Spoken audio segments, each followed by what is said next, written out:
नमो अरिहंताणम नमो सिद्धाणम नमो आर्याणम नमो उपजायाणम नमो लोए सव्वसावणम मंगलम भगवान वीरो मंगलम गौतमो गणि मंगलम कुंद कुंदार्यो जैन धर्मोस्तु मंगलम सर्वमंगल मांगल्यम सर्वकल्याणकारकम प्रधानम सर्वधर्माणम जैनम जयतु शासनम।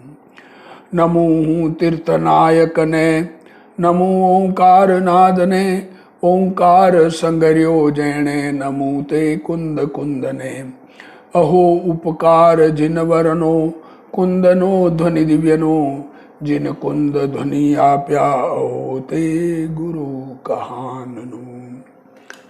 हरिवंश पुराण का स्वाध्याय चल रहा है।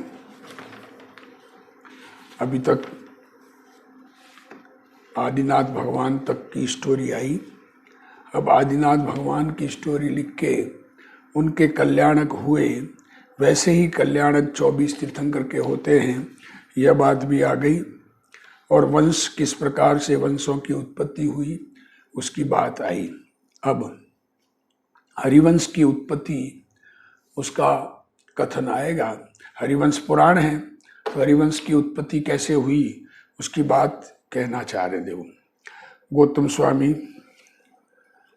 राजा श्रेणिक से कहते, भय कैसे श्रेणिक, अब तू हरिवंश की उत्पत्ति सुन। वत्सा नामा देश, सब देशों में कैसा सोहे, कैसा शोभता है। जैसे गाय से दोहने के समय वत्स कहिए बछड़ा सोहे, तैसा सोहे। ऐसा गाय को दोहते समय उसका बच्चा प्रेम से शोभा देता है, वैसे ही ये वत्स देश शोभा देता है। उस देश विषय कौशाम्बी नगर अति गंभीर है, सो सोहे है। कौशाम्बी नगर बहुत गंभीर अच्छा शोभायमान है। जैसे शरीर के मध्य नाभि है, सो नगरी यमुना के तीर बसे है। कौशाम्बी नगरी कहाँ है? यमुना नदी के तीर पर। सो यमुना श्याम स्निग्ध जल कर सोए है। यमुना नदी में श्याम जल है, थोड़ा चिकनाई लिए हुए है। उस विषय राजा के मंदिर का प्रतिबिंब सोए है।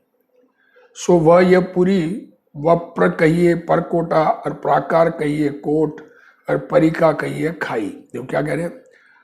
वप्र, वप्र मीन्स वप्र का अर्थ कहा है?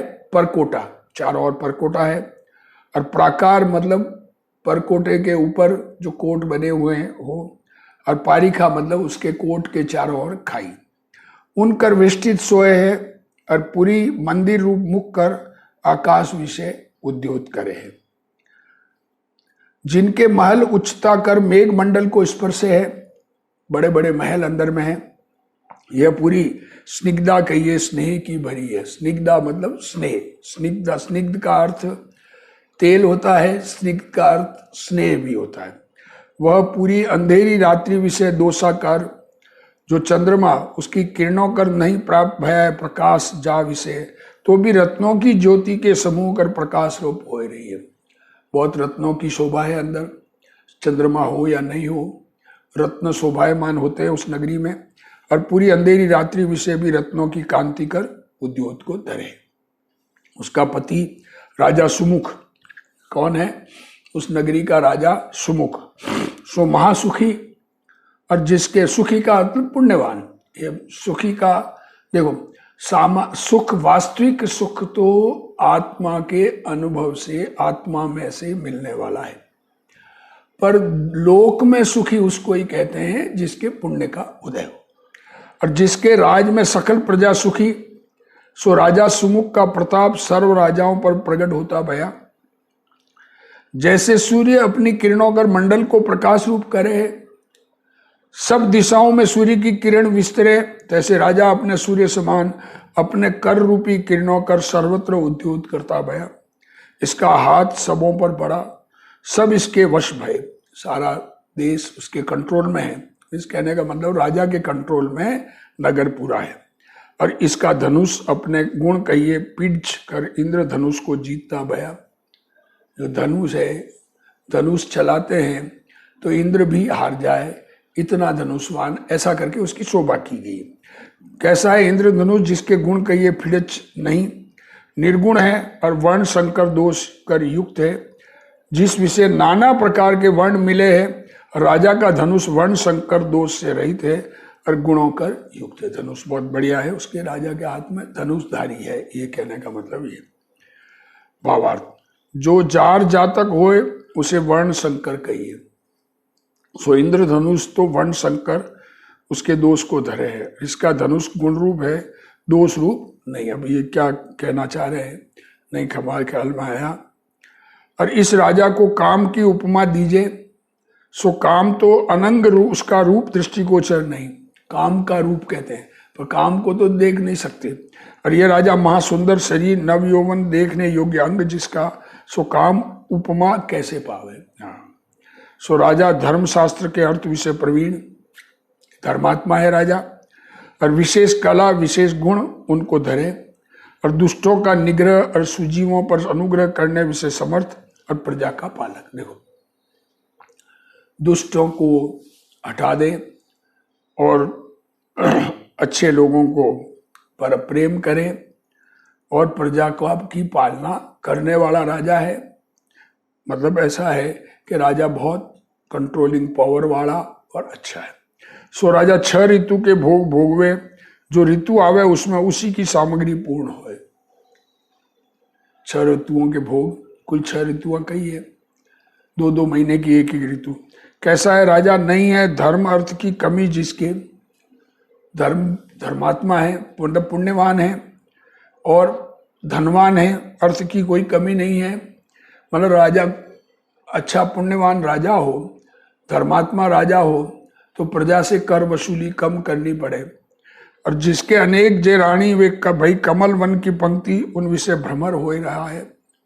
अथांतर वसंत ऋतु आए प्राप्त भई, अब वसंत ऋतु आ गई, तब राजा इस वसंत ऋतु के विलास का उद्यमी भया। देखो, राजा सब ऋतुओं का भोग भोगने वाला, सबका कंट्रोलिंग, तो वसंत ऋतु में वो वसंत ऋतु के लिए कार्य में लगा। वनों की पंक्ति, पुष्प और पल्लव उनकी शोभा कर मनोहर भई, और आम्रों के वृक्ष नवीन आरक्त कोपल उनकर संयुक्त, लोगों के चित्त हरते भये, चित्त हरण कर ले जो। मानो ये वन नाना प्रकार के वृक्षों कर फले फूले, राजा सुमुख को वनमाला के अनुराग ही के बड़ा बना रहे। और केशुलों के फूलों के समूह अग्नि ज्वाला समान देदीप्यमान ऐसे भासते भये, मानो वियोगिनी को विरह की अग्नि कर जलावे है। और अशोक वृक्ष घूंघरों के शब्द रूप स्त्रियों के सुंदर कोमल चरण उनकर स्पर्शते हुए, नवीन निक्षे जे पल्लव उनकर शोभते हुए। अशोक वृक्ष भी नए उत्पन्न हो रहे हैं, आम्र वृक्ष बहुत अच्छे हैं। मतलब बसंत ऋतु में सब वृक्ष फल फूलित होते हैं। भावार्थ, अशोक वृक्ष स्त्रियों के चरण स्पर्श कर फूले हैं, और मोल श्री स्त्रियों के मुख के मधु के अरखंड कुरला उनके पान कर पूर्ण भया है। अर्थ जिसका सो पुष्पों कर फूलती भई। मोल श्री नारियों के बदन के मधु के कुरलाओं से प्रफुल्लित हुए हैं, मोल श्री नाम का फूलों का वृक्ष। और कुरुक जाति का वृक्ष भ्रमरों के शब्द कर महामनोहर है। सो यौवनवान कामी पुरुष जे संयोगी है, उनको सुख उपजावता भया, और जो विरही है उनको आतुरता रूप दुख उपजावता भया। देखो, कामी पुरुषों का संयोग, और जो जिनके पति पत्नी वगैरह उनका विरह हुआ है पति पत्नी का, तो उनको आतुरता दुख होता है। जैसे श्रुत कहिए शास्त्र जो विवेकियों को रुचि उपजावे। क्या कहा, दृष्टांत को कैसे मिला है? विवेकी लोग शास्त्रों में रुचि रखते हैं, और अविवेकियों को शास्त्रों में अरुचि होती है। फूले तिलक जयती के वृक्ष, वे अपनी तिलक समान शोभा उसकर वन की लक्ष्मी रूप वनिता को अतिशय बने कर पुष्पवती करते भये। कैसी है वन की लक्ष्मी रूप वनिता? पाटल जाति के जे वृक्ष उनकी सुगंधता कर महासुंदर है। तिलक जाति के वृक्षों कर वन की पंक्ति अति शोभती दिखे, और वन की पंक्ति तो पाटलादि सुगंध वृक्षों कर महासुंदर है। रूपवान वनिता पाटलहु से अधिक सुगंधता अंग विषय धारे है। देखो, रूपवान जो पत्नी है, स्त्री है, वो उनसे भी बहुत सुगंध है। किनसे? पाटलों की पंक्ति, वृक्ष के पाटल, वृक्ष के पटल, पत्ते वो सुगंध वाले हैं। तिलक कर अति मनोहर है, और वन विषय सिंह केसरी जाति के वृक्ष सिंह के केसों की छटा की शोभा को धरे, मानो विगसते नाग वृक्ष उनके समूह की पंक्ति के जीतने विषय अर्थ विस्तार है। जैसे सिंह के समूह वन विषय नाग कहिए हस्ती, उनके जीतने अर्थ विचरे है। देखो, नाग का मतलब हाथी, यहाँ पर नाग का अर्थ हस्ती लिया, हाथी लिया। मधु कहिए वसंत सोई भाए वल्लभ, सो अपनी मालती रूप वल्लभ घने दिनों के वियोग कर सूखी गई थी, उसे अपने मिलाप कर तत्काल प्रफुल्लित करता भया। और वसंत विषय हिंडोले हींदने की क्रीड़ा, उस विषय आसक्त। देखो, वसंत में सब झूलते हैं, ये पहले की प्रथा है। स्त्री जन महासुंदर गीत गावती भई, हिंडोला ग्राम नामा जो राग उसकर अनुरागी है कंठ, और अधर जिनके महाशोभा धरे, वनिता वसंत विषय हिंडोला राग विषय गावती हिंडोलों पर झूले है। हिरण सो है दूब के अंकुरे, आप छरकर अपने मुख से हिरणी को देता भया। सब प्रेम, मतलब कहने का मतलब बसंत ऋतु आई है तो सब स्त्री पुरुष सब प्रेम की बात कर रहे हैं। और हिरणी दूब के अंकुरे हिरण को देती भई, सो उसके मुख का उसको प्रिय। और शल्य की कहिए शालरी, उसके पल्लव उत्साह रूप उसके ग्रास विषय है। हालसा जिनको ऐसे गज को हथिनी अपनी सूंड कर ग्रास देती भई, सो हथिनी के मुख के स्पर्श कर वे पल्लव गजों को अति प्रिय लागे। देखो क्या कहना चाह रहे हैं, स्त्री पुरुषों के प्रेम की कथा ये कही गई है, बसंत ऋतु की बात है। ये चर्चा इसमें सहज रूप से आ गई, मुनिराज ने सहज रूप से चर्चा की है। वो तो वैरागी है, स्वरूप लीन है, छठे सातवें गुणस्थान में झूलने वाले मुनिराज है, पर कथा कहेंगे तो कथा के सब अंगों का कथन करे। तो बसंत ऋतु कैसी होती है उसकी कथा कर रहे। वे अस्थि हथनियों के स्पर्श के सुख कर आंधे हो रहे हैं, वसंत अंधे हो रहे हैं। वसंत ऋतु विषय मधु कहिए मकरंद, उसके पान कर उन्मत भय भ्रमर मिष्ट शब्द करे हैं। उनके शब्द कर वन शोभित हो रहा है। अब सिनेमा देखेंगे तो सिनेमा नाटक बनाते हैं तो उसमें ये सब चीजें बाहर में प्राकृतिक छटा बसंत ऋतु की बनाएंगे, तो ये अपने कथन में उस प्रकार की छटा बनाने का प्रयत्न कर रहे हैं। जिसका जितना क्षोभ से उसके अनुसार उसके समझ में आती है वो उसका उस अनुसार समझे। वे भ्रमर परस्पर शब्द करते मानो वन की सुगंधता को सूंघे हैं। पुष्पों की सुगंधता और भ्रमरों की गुंजार वन विषय विस्तर रही है। और कोयल से भी अधिक सुंदर कंठ जिसका, ऐसी उस नगरी की नारी मनोहर गीत गावती भई। उनको सुनकर कोयल भी जीता गई, मानो कोयल भी कामिनी की भाषा सीखा चाहे है। मधुर कहिए भ्रमर और कोयल मिष्ट शब्द के उच्चारण कर वसंत के यश गावे है। ता औरों की क्या कथा। कोयल भी गाने गा रही है, भंवरे गूंज रहे हैं, फूल उगे हुए हैं, बसंत ऋतु में फूल खिलते हैं। जिसका यश पशु गावे तो मनुष्य की क्या बात। इस भांति सभी जन के मन का हरण हारा, वसंत समय जब आया। हाँ, सबके मन को लुभाने वाला। तब राजा वन विषय विहार के अर्थ अपना मन करता भया। राजा का मन मदन कर विभ्रम को धरे है, काम भाव है राजा में। और अद्भुत वस्त्राभरण पहरे हस्ती पर आरूढ़ भया। और गज को बहुत श्रृंगारा है, गज श्रृंगार किया हुआ, नाना प्रकार के आभरण गज को पहराए। हाथी को, हाथी जिस पर बैठा है राजा। अखंड मंडल जो चंद्रमा उस समान उज्जवल छत्र राजा के सिर पर फिरे है, उस पर सूर्य की प्रभा भी दब गई। ऐसा छत्र ऊपर शोभा दे रहा है। राजा अन्य राजाओं के समूह कर शोभित, जैसे समुद्र जल के प्रवाह कर पूरित। सो राजा महल से राजमार्ग होए वन में जाता था। बंदी जनों के समूह विरत वरखानते हुए, कैदी भी उनकी प्रशंसा करते हुए। वह राजा प्रजा के हृदय विषय सदा बसे है। सो नगर की नारी साक्षात वसंत का स्वरूप भूप को देखती भई। नगर की नर नारी सब राजा को आशीष दे है।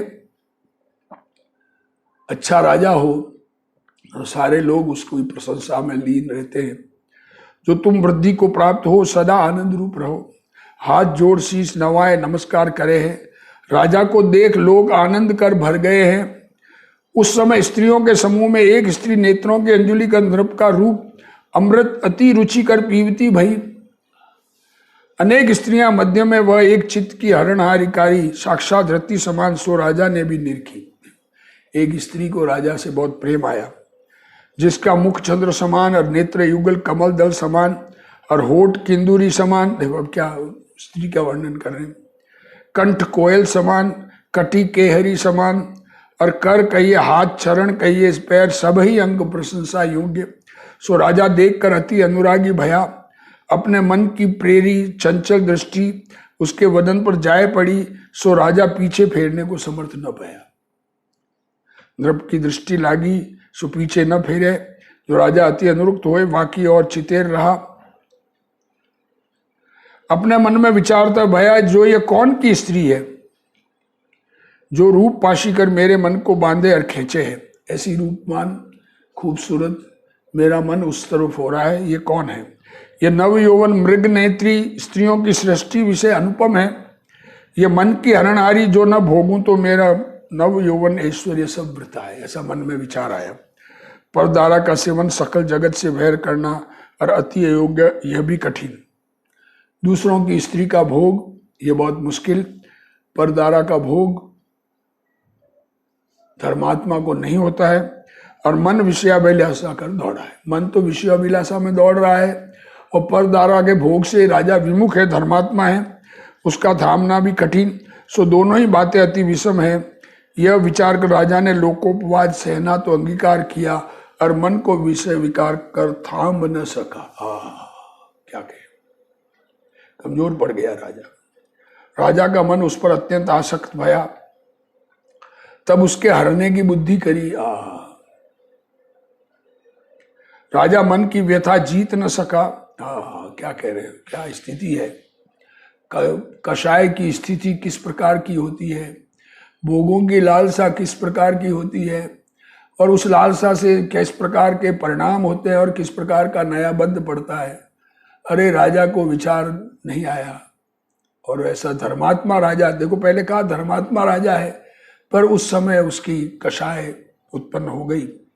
जैसे सूर्य प्रभावंत है परंतु अस्त समय मंद हो जाए है। देखो दृष्टांत दिया है। सूर्य प्रभाव आ रहा है पर सूर्यास्त के समय वो मंद हो जाता है। वैसे राजा लौकिक आचार का जानन हारा और प्रकाशमान था, तथापि काम के आताप कर मंद बुद्धि हो गया। और वह वनमाला भी महारूपवान, सो राजा सुमुख के रूप को देखकर शीतल अंग हो गई। स्त्री को भी प्रेम हो गया। सो अपना मन थाम न सकी। उसका मन भी अभिलाषा के हिंडोले हीनता भया। वह अपने मन के अनुराग को बाहर प्रकट दिखावती भई। राजा के सन्मुख होके उधर जो अंग क्रिया जैसी भी होती होगी, जिस प्रकार की, कैसे अनुराग भाव, नाना प्रकार के स्पर्श के रस उनका प्रकटपना सोए है। फल का उदय जिनके दूर ही से कटाक्ष का चलावना और राजा के रूप विषय नेत्रों का लगावना। सो राजा के चंचल मन को अपने चंचल नेत्रों कर हरती भई। दोनों की आंखें और परस्पर मले लगे। नेत्रों की वक्र चितवन कर वनमाला राजा सुमुख के समर कहिए काम उसका उद्दीपन करती भई। स्त्री भी काम से युक्त राजा के रूप को निरख कर उसके ऊपर मोह हो गया। स्नेह के भरे नेत्र दोनों के ही तीन ही कर हित के आलाप भय और दोनों ही विह्वल हो गए। सो जीभते बोलते का अवसर न पाया। जीभ से बोल नहीं सके राजा हाथी पर, और वो दूर से देखती होगी। मन और नेत्र दोनों के मिल गए और नेत्रों ही में वत्रावन हो गई। बोलने का अवसर दोनों में न भया। चित्त दोनों के विवल भये। वे दोनों न छूटे ऐसा जो प्रेम का बंधन उसकर बंधे। स्नेह के शिखर आरूढ़ भये। मन के अभिलाष का दुर्लभ फल जो संभोग का लाभ एकांत विषय मिलाप उसका है अभिलाष जिनके। क्या कहें, समझ लेना इस बात को, ज्यादा उसकी व्याख्या नहीं करें। महाअनुरक्त सो वह वन मन बनमाला, उसका चित्त तो राजा लिया और अपना चित्त बहा दिया। नेत्रों ही में यह लीला कर राजा नगरी से बाहर वन में गया। मानो राजा परस्पर मिलाप की साई दे गया और ले गया वसंत के मुकुट तुल्य जमुनोत्सव नामा वन नंदन वन समान वहां नरेंद्र प्रवेश करता भया। वह वन महामनोज्ञ जिस विषय नारियल दाड़िम द्राक्ष कमरस नारंगी इत्यादि वृक्ष फल रहे हैं और नागलता, माधवीलता इत्यादि अनेक लता फूल रही है। सो राजा रानियों के सहित वन विषय विहार करते भय अपनी रानियों के साथ वन में विहार कर रहे। फिर अपने समान वय के जो मित्र महाअनुकूल कहिए सन्मुख राजाओं के पुत्र उन सहित रमता भया। किंचित काल उस रमणीक वन विषय अनेक क्रीड़ाएं करी और बहुत लोगों कर वन भरा है, तो अभी वनमाला बिन शून्य भासता भया। लो देखो, वैसे वनमाला के प्रेम में ऐसा पड़ गया कि खुद की स्त्रियां आदि होते हुए उनके साथ खेलते कूदते हुए भी वनमाला मन में बस गई। वनमाला के वियोग से राजा सुमुख चिंता कर दुर्मुख होता भया, विषयानुराग कर हारा गया है हृदय जिसका, ऐसा ही ये अंध राजा वन से नगर विषय गया।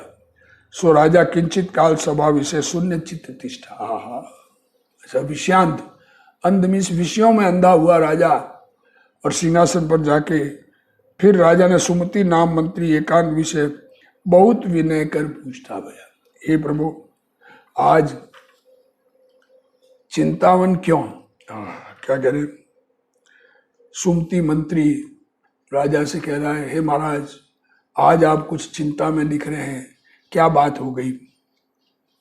एक छत्र राज्य तुम्हारा राज्य और सब प्रजा तुमको अनुरागी, तुम्हारे राज को सब चाहे, और तुम्हारे प्रताप कर सब सुखी, और तुम्हारे प्रताप कर सब राजा तुम्हारी आज्ञा सिर पर धरे हैं, को तुमसे बराबरी करणहारा नहीं, और याचकों को मन वांछित दान कर सब अर्थी तृप्त भय है, और तुम सब बात निपुण हो, सो स्नेह कर राजलोक विषय लोक भी बहुत पोषे है। तुम्हारे प्रसाद कर वे बहुत प्रसन्न है, तुम सब ही का सम्मान करो हो। देखो क्या कह रहे हैं, राजा की प्रशंसा कर रहे हैं, राजा है भी वैसा ही, सबका सम्मान करते हैं। सो किसी की अरुचि तुमसे नहीं, इससे आज उदासी काहे की है? जो अपने मन का दुख होए सो अपना प्राण समान मित्र होए, उसकर वाका उपाय कर मन का दुख मिटे है। ये जगत की रीति है। दोस्त को अपनी बात कह दो, मंत्री है पर दोस्त समान है, उससे हे प्रभु मन की वार्ता मोह से कहो, जो अब ही यत्न कर तुम्हारे मन की चिंता हरूं, और आपकी निश्चिंता कर प्रजा की निश्चिंता है। राजा अगर निश्चित होगा तो प्रजा भी निश्चित होगा। राजा को कोई प्रकार से अंदर में क्लेश होगा तो न्याय में फर्क पड़ेगा। ये बात मंत्री उनको समझाता हुआ, राजा सुखी तो प्रजा सुखी, ये लोक विषय प्रसिद्ध है। इस भांति सुमति नामा मंत्री सुमुख राजा से कही। तब राजा कहता भया, हे मित्र मैंने आज पर बधू देखी, दूसरे की पत्नी, पराई स्त्री, उसके देखने कर मेरा मन उसके वश भया, जैसे मंत्र विद्या कर देव वश होए। ऐसी रूपवान और ऐसी आभरणादि कर शोभित इस जगत में कोई नजर न आवे। बहुत नहीं तो वाके साथ देखने कर मेरा चित्त चलायमान भया, और उसकी बाह्य चेष्टा कर उसका चित्त भी मोह विषय अनुरक्त भया भासे। वो स्त्री भी मुझ में अनुरक्त दिख रही है, ऐसा उनको लग रहा है राजा को। ये शब्द सुनकर मंत्री कहे, हे नाथ मैं ये लखी सो वीरक नामा सेठ की वन वाला नामा वधू है। मैंने ये देखी है, वो वीरत नामा सेठ की पत्नी वनमाला है। तब राजा ने कही, जो आज मुझे उसका संयोग न होए तो मेरा जीवना मत जानो। वह वक्र भौं की धरणहारी मेरे मन में छुप रही है। टेढ़ी भौं कहते टेढ़ा मुंह, और जानू हूं मोह बिना वह भी एक दिवस न रह सके। ये मैं भी जानता हूं, वो भी मेरे बिना एक दिन भी नहीं रह सकेंगी, और उस बिना मैं भी न रह सकूं, ताकि तुम शीघ्र ही उपाय करो। और मैं जानू ही इस कार्य से इस लोक विषय अपयश और परलोक विषय अनर्थ, परंतु मूढ़ जीव, क्या करें पागल जीव, कार्य अकार्य को देख न सके, जैसे जन्म का अंध कुछ ही न देखे। अकार्य विषय प्रवृत्ति है बुद्धि मेरी, सो तुम मने मत करो, तुम मना मत करना। मंत्री ने कहा होगा तो परिस्थितियों के मना, जो जीतव्य है तो पाप के शांत करने को अनेक यत्न है। राजा ने वचन कहे, सो यद्यपि न्याय रूप न थे तथापि मंत्री न माने। राजाओं को विपत्ति निकट आवे तब मंत्री ही निवारे। मंत्री राजा के सन्मुख होए कहता भय, हे प्रभु यह कार्य करने का नहीं। क्या कह रहे, हे प्रभु ये काम तो करने का नहीं, पर स्त्री का सेवन महापाप का काम, हे राजा ये काम मत करो। तुम्हारे प्राण पीड़ित होए सो हम कैसे देख सके, पर तुम्हारे प्राण पीड़ित है वो हम नहीं देख सकते, परंतु तुम्हारे प्राण पीड़ित हो सो इससे तुम चिंता को तजो, आज ही वनमाला तुमको मिलावेंगे। अब मंत्री भी साथ दे रहा है, क्या करे, राजा की चिंता, मंत्री को भी, राजा शांत हो ऐसे परिणाम। अब कर्म का उदय, ऐसा परिणाम, ऐसा राग का उदय और ऐसे ही भाव और सहन शक्ति नहीं, अंदर में स्वरूप सन्मुखता की परिणति, अंदर में सहन शक्ति हो तो ऐसे परिणाम शांत हो जाए। जैसे भोगी पुरुष वन के पुष्पों की माला कंठ विषय पहरे और उर्सो लगावे, वैसे तुम वनमाला को कंठ से लगाओगे। तुम स्नान करो और पूर्ववत भली भांति भोजन करो। मंत्री ने कहा खाना वाना खाओ, शांति से रहो, सुगंध का लेप करो, महामनोर वस्त्राभरण पहरो, पुष्पमाला कर तांबूल अंगीकार करो। इस भांति मंत्री महीपति से विनती करी, तब राजा मंत्री के वचन से प्रमाण करता भया। मंत्री ने विनती करी, अब खाना वाना खाओ, शांत हो जाओ, कपड़े वपड़े अच्छे पहनो और फिर मैं कुछ उपाय करता हूँ। यदि भी किसी वस्तु विषय मन नहीं मन तो वनमाला में परंतु मंत्री के प्रसन्नता के अर्थ स्नान भोजनादि करता भया। सुमुख का अभिप्राय जान मानो कृपा कर सूर्य पश्चिम की ओर आया, अपनी किरण संकोची। जब सूर्य अस्ताचल की ओर सन्मुख भया तब तेज घटा। सूर्य शाम को अंधेरा होता ही है, उस अंधेरे की बात कर रहे हैं, उसको थोड़ा उपमा से बताया। तब सब लोग उद्यम छोड़ निरुद्यमी भय, चकवा चकवियों के स्नेह का दृष्टिकर थामने का घना ही यत्न किया, परंतु क्षण मात्र में दिन कर अस्त हो गया। सांझ की ललाई कर अंबर अरुण हो गया। जैसे वनमाला के अत्यंत अनुराग कर सुमुख राग रूप भासे कमलों का वन संकोच गया। और मित्र कहिए सूर्य उसके उदय कर वन का विकास था, सो मित्र अस्त भया, तब कमल वन मुदित हो गया। सो यह उचित ही है, कमल भी अस्त बंद हो जाता है शाम को सूर्यास्त के समय। मित्र की आपदा विषय कौन प्रफुल्लित हो, कोई ना हो। और क्षण मात्र में संध्या की ललाई रही, फिर ललाई जाती रही, सर्वत्र अंधकार फैल गया। सो मानो जगत ने अरुण वस्त्र तज नील पट पहरे। जब रात्रि समय विशेष भया तब नेत्र वाले भी न देख सके, अंधकार का अत्यंत विस्तार भया। उस समय सुमति नामा मंत्री ने राजा सुमुख की आज्ञा से वनमाला के समीप आत्रेय नामा दूती पठाई। अब देखा वनमाला का मन है कि नहीं ये पता करने के लिए एक स्त्री को दूत बना के भेजा। सो वनमाला के निकट गई, उसने दूती का बहुत सम्मान किया, आसन दिया।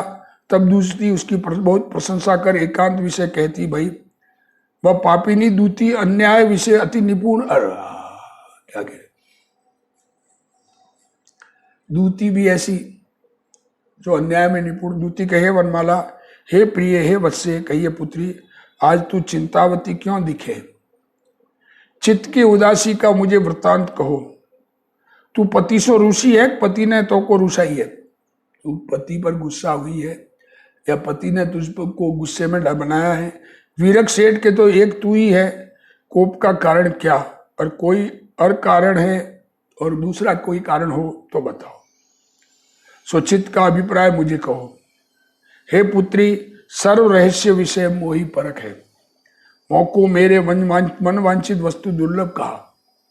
जब यह वचन दूती ने कहे तब वनमाला इसकी प्रार्थना से अपने चित्त की वार्ता नीठी नीठी कहती, भाई धीरे धीरे, क्या नीठी नीठी मीन्स धीरे धीरे, शांति से, बहुत मुश्किल से। जो इसको कहे थोड़ा मुश्किल से कहना, फटाफट नहीं कहना, मुश्किल से अपनी बात को किसी प्रकार से भी कहने का प्रयत्न करके कहना। जो कही, उष्ण श्वास कर कुमलाए गए हैं होठ जिसके, वनमाला कहे, हे माता, तो बिना मेरे विश्राम का स्थान कर कौन? और मंत्र जब 6 कान भया तब प्रकट हो जाए, ताते मंत्र को यत्न से गुप्त रखना। मंत्र को यंत्र से गुप्त रखना, यत्न से, प्रयत्न से गुप्त रखना जो मंत्र कहा गया है।